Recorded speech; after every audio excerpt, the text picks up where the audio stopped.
Leader of the majority side in Ghana's parliament calls it the budget for the girls, while the leader of the minority side calls it the Azar budget. But whatever the name is, on my show tonight, I am going to give you what I call it and what I feel about some of the pronouncements that were made on the floor of parliament by Ghana's finance minister, Dr. Atuforsen, when he presented the 2025 budget statement and economic policy.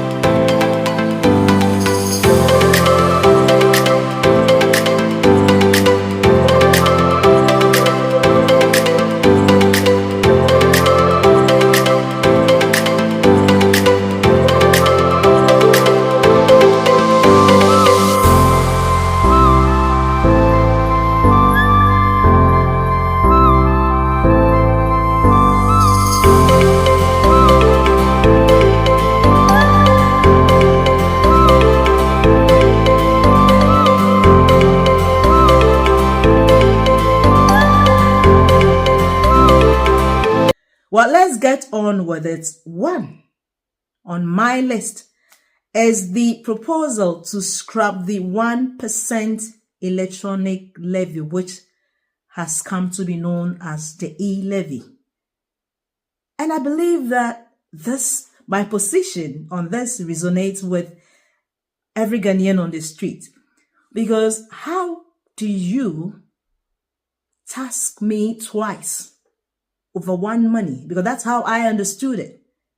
So I take my salary, taxes are taken at source, okay?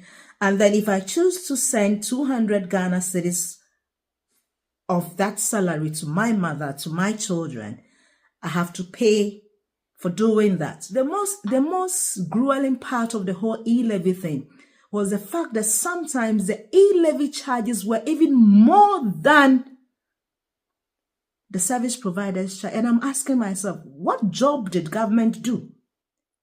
And to add insult to injury, there was actually a cake to celebrate that. Like, how do you celebrate taxing the life out of your people? No. Like, no, you see, you don't need to be an NDC person to hate the e-levy. No, that is going to be scrapped. And that is some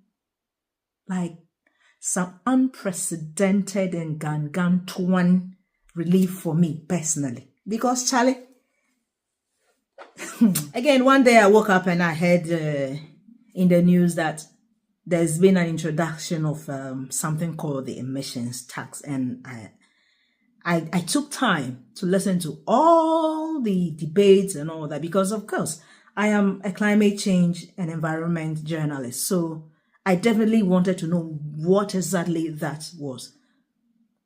And after listening to all the debates, I realized that it was just another way of tasking the life out of people. However, my biggest concern about the whole thing, the whole budget thing, is the side of the distribution of sanitary pads to junior and senior high school girls across the country.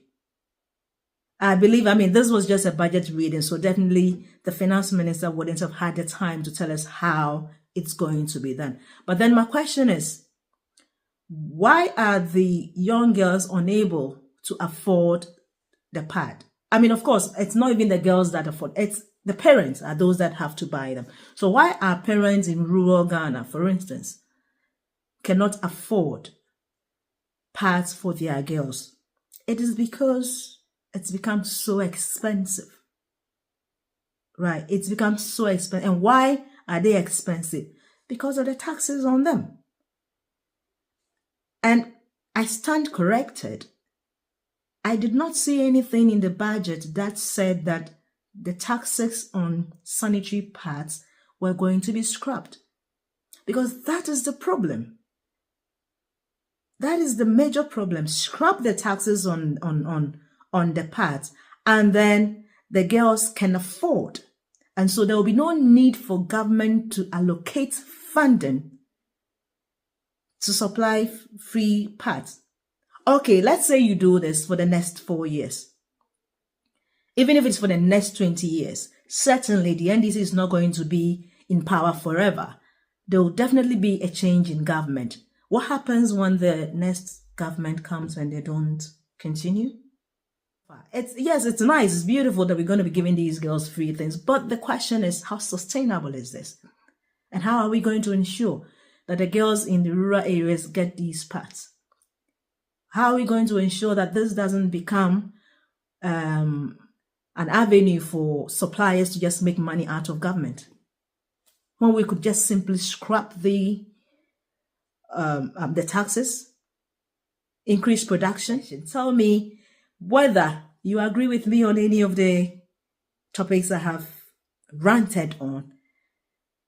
If you disagree, of course, let me know what your disagreement is. Perhaps the finance minister might chance on this and might consider our concerns as well. Thank you for sticking with me. Bye.